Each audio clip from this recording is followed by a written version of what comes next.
Focus. Ideate. Innovate. Enable.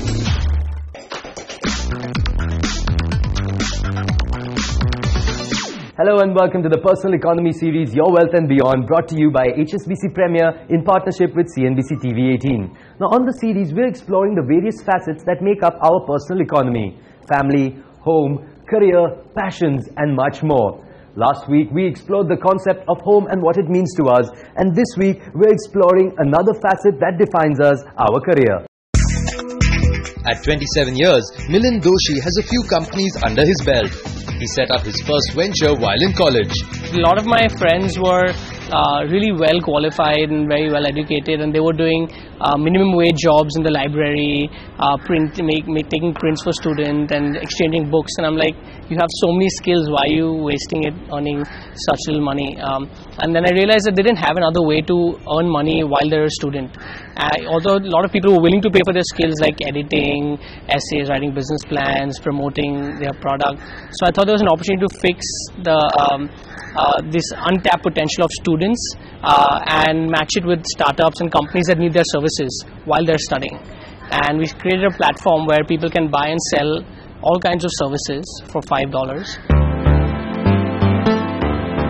Kavita Mehta's career has taken her from Wall Street to the Far East and now India.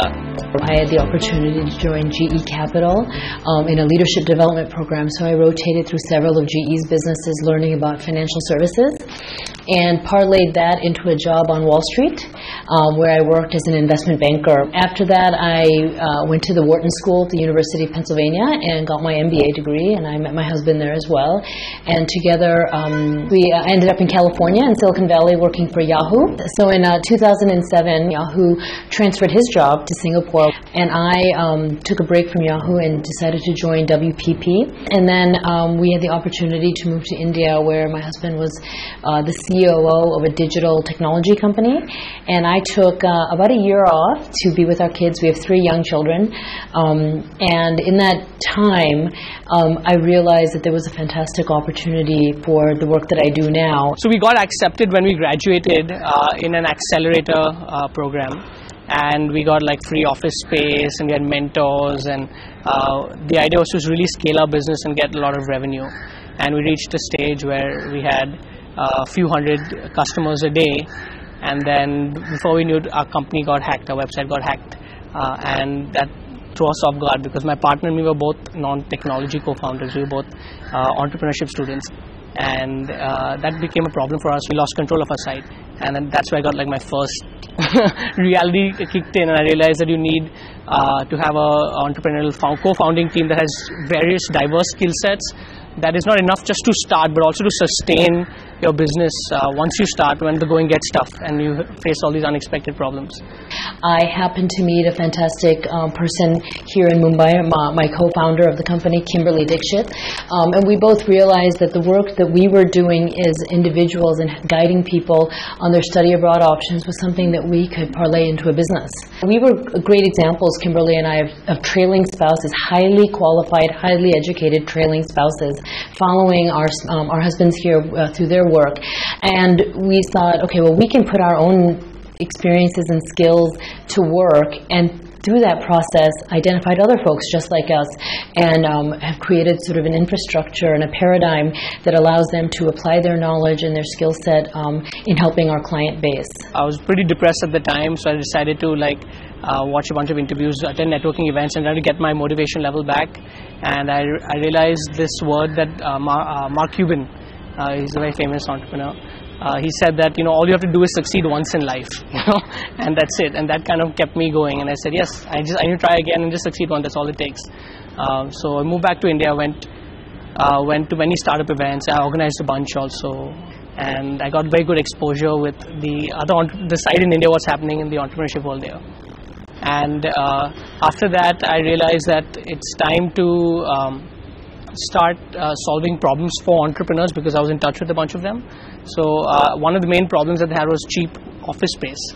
And as you know, Bombay is so expensive, we barely have a place to live that's affordable. And I figured if we can match startups with unused office space in different people's offices, kind of like a co-working model which we had in Boston, it'd be very useful. And at that time, nobody was doing this in the city. So I said, okay, let me try this. I got a good idea. I feel I can match and solve a problem that's going to grow. And we launched our first office as a second venture about a year after the first one ended. I've always worked in a corporate environment and came work in academia before that. So large institutions with lots of infrastructure, technology, set of rules in place. So it was a little bit different. We were like, we realized that we could make all the rules, and yet we were also the ones where the buck stopped. We had to sign the checks, and we had to make big decisions. So getting our hands dirty was something we were prepared for in some ways, and in other ways we were like, oh, there's no one else who's going to handle that. We have to do it. So that was an interesting challenge, and one that I really relished, because I get to set the strategic direction of the company, and I get to decide what's important to us and what's not, and I don't have to check with anyone else except Kim, of course. We were not getting a lot of leads daily. I thought all startups were super excited, and I realized it's very difficult because people didn't even know what co-working was, that you could actually sell space by the seat per month per person rather than paying for a whole year's rent. And just in the education process, we kind of got burnt out and realized that this business was too early for its time, and it wasn't. And this was a few years back. And when we were just losing interest, we started getting like 8 leads a day instead of getting 1 a week. And I'm like, whoa, I just lost interest. I've moved on to the next thing in life and looking for other things to work on. And then this started going, and that taught me another lesson, saying, hey, you got to hold out for 2-3 years. You can't just start something, wait 1-2 years, and if it doesn't click, you stop, because chances are things take its time to really pick up. I think it's right to say that the culture of entrepreneurship is gaining ground in India. There are many factors, obviously, which is impacting this mindset amongst the present generation. Obviously, as a country, we've progressed, we're growing, and people are becoming richer by the day. And I think that sets the context of this cultural change. If I reflect back on that one milestone, possibly, which stands out for me as the tipping point for people thinking about creating wealth, to my mind, it is that late 90s when companies came up with ESOPs for their employees, where really the idea of creating wealth got ingrained in people's mind. They understood that if they worked for a company which gave them ESOPs, they can generate more wealth for themselves vis-a-vis just salary. That, I think, got imprinted in people's mind. On that note, it's time for a short break. On the other side, we continue our journey with Kavita and Milind as they share their captivating career pursuits. Stay tuned, we'll be right back.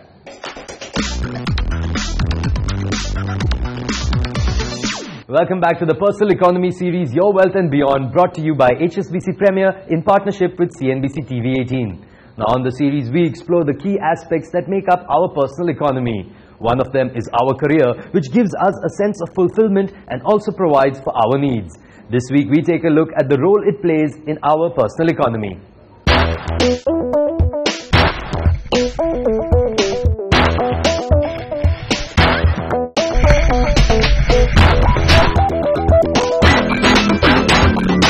If you get fed up of something, you want to travel and refresh your mind and figure out what else you want to do or what else is meant for you in life to do next. And at this stage, I'd gone on a family holiday to Gulmarg, and actually ended up being the most spectacular place, and it blew my mind because people were skiing there. There were like ski lifts everywhere. There were thousands of foreigners snowboarding. I'm like, what is, like, I didn't know we could even ski in India, you know. My sister and my mother didn't know how to ski, and we were looking for a ski school for them, and we couldn't find any. We had like individuals saying, I can teach you, but they weren't really qualified. And I realized, like, this is such a pity. You have such an amazing place here, but there is nobody to teach you how to ski, you know. And that kind of, like, we figured, hey, someone needs to do this, and if no one's going to do it, we might as well start, you know. And that's where the idea for Snow Daddy was born, to launch India's first private ski and snowboard school. And yeah, and it's been a long journey since. We've had thousands of customers over the last 3 years, and now we've reached a stage where our business is stabilized. We have 16 instructors working for us full time over the season. It just starts in December and ends by April every year. It was also an opportunity to do something that I really love doing, which is mentoring people. And I'd never thought about, I guess, doing that as a job before. And I was like, wow, this could be a great way to make a career, make really big impact on the lives of young people who wanted to study, do higher studies. So at first I thought it'd be great. I just followed my passion for my outdoor activities, and soon enough, once the season ended, the snow melted, there was no money, there's no business. We're like, what do we do now, should we continue promoting that, or should we try something else in travel? We're a little confused, and that was my third big lesson, pick a market that is year-round and a big market, not a small niche market, although it's a great thing to do. As an entrepreneur, you want to have something that you can continue working all year round and growing that.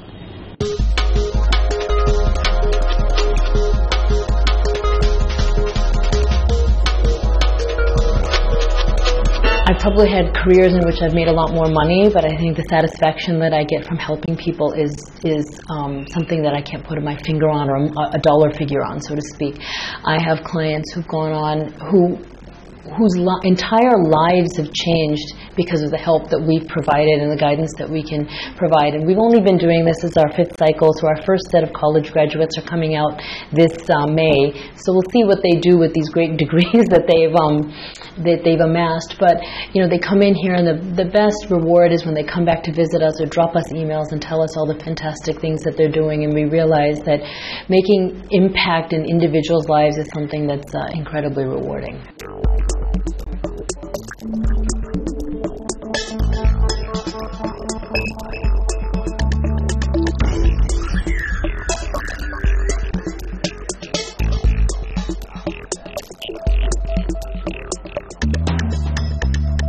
I decided to join a company and work with a friend who's working in a very cutting-edge space to do with genomics. And I got pretty intrigued. I've heard a lot about genomics. It's about analyzing your DNA and giving people insight into what your DNA can say about your diseases and about your nutrition requirements and training and skin. And that got me pretty excited to work for him. And I joined him as with the idea to explore the resources of this company and figure out what opportunities we can capture within the world of genomics. Soon enough, I realized that hey, there's a big market in the field of nutritional genomics. So I'm like, hey, we have a great team that can mine all this data. Why don't we take it out of the journals and put it into a genetic test panel that can actually help people figure out in advance how their bodies respond to different micronutrients. Do they actually need to take any supplements or not? And that's how kind of nutritional genomics was born. When I was growing up, the only 2 alternatives that were available to me to consider as viable careers acceptable to my parents by being a doctor or becoming an engineer. It was a very, very traditional mindset that used to drive these considerations before. Today, when I think of my kids, for example, I want them to pursue what they're good at or what they dream about, and not necessarily push them in vocations which I like.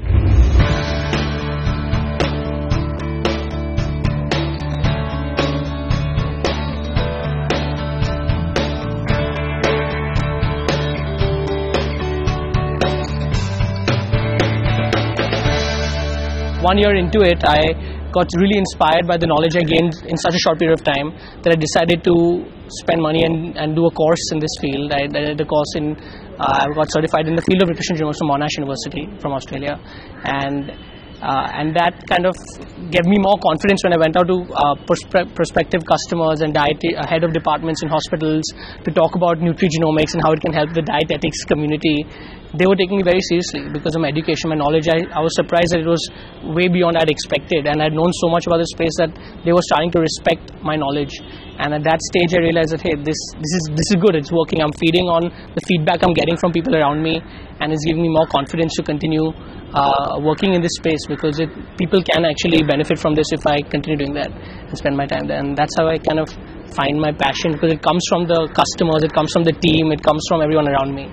not only can we have impact for our clients, but we've had a lot of impact in growing a team and providing employment opportunities for folks. We have a very high caliber team that we've assembled, working with expats and sort of returnees who want a flexible professional experience, which those experiences are just becoming available in India, and we're so proud to be on the sort of forefront of that. It's an opportunity to retain great people. So making sure that the work that I can provide to my professional staff is engaging and enticing and meaningful for them, and so just keeping them happy is not a challenge, it's an opportunity is how I would see it. On that note, it's time for a short break. On the other side, we explore innovations in managing human resources. Stay tuned, we'll be right back.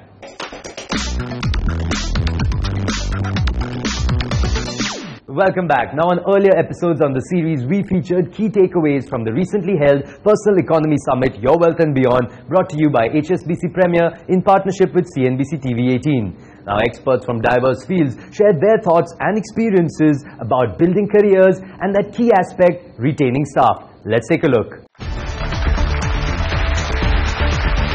We are a company, we believe that we are a company which is very strong on values. We trust people a lot. We are very open with our members. So how do you create a culture of openness? How do you create a culture of trust?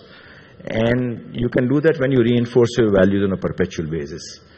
So we said that how can we send a strong message that we trust our members, and we will do something which will reinstill that trust in them. So we said that each person incurs certain expense statement, and normally you have to go to the boss for authorization. We said, can we do away with that? We have clear guidelines what you can claim, and you can self-authorize your expenses. So that was one simple message which has gone very well in the organization. We said, do we need a muster in the office? Can we do away with muster? So we said, we'll do away with muster also. In terms of leave, most organizations have 3 types of leave. You have privileged leave, casual leave, and sick leave. We said that, can we do away with casual and sick leave? If you are sick, you are sick. We trust you. You take, if you are sick for 20 days in a year, you can take 20 days. If you are sick for 2 days, you take 2 days of sick leave. And in terms of casual leave, if you have some casual work, somebody is getting married or children's education or whatever, you just take this casual leave. So we did away with casual and sick leave, and we just trust people. Even individuals maintain their own leave records, so we don't, again, have big authorization in terms of leave. They have to inform the boss, of course. But what I'm saying is when you reinforce trust from different angles, then you create a culture of trust.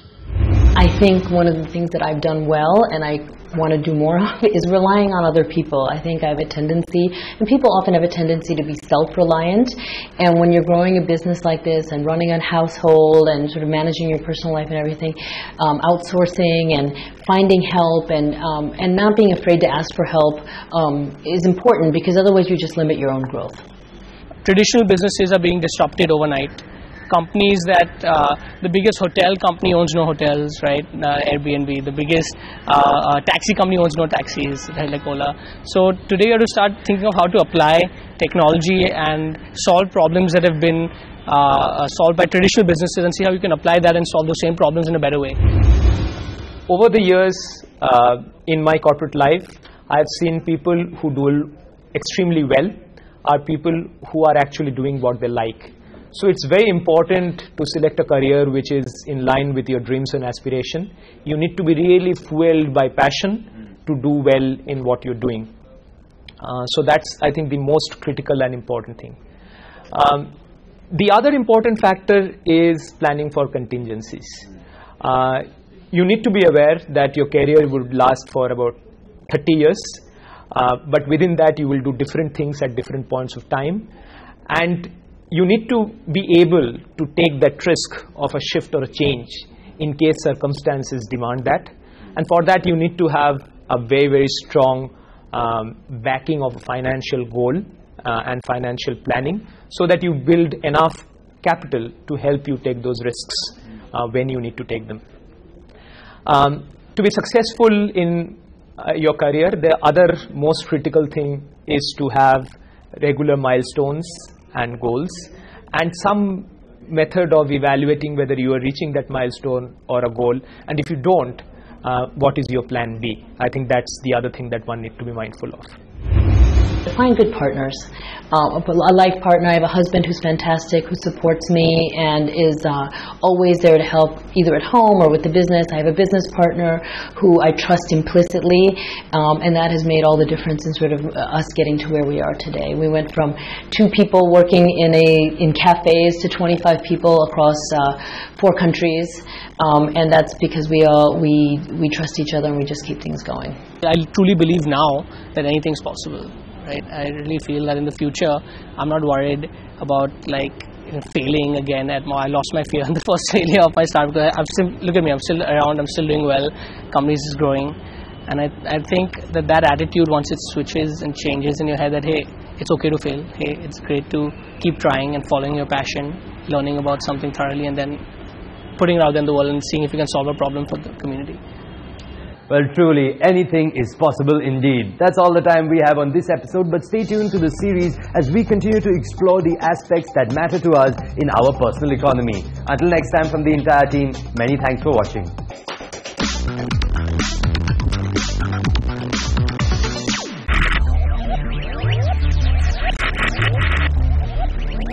Focus, ideate, innovate, enable.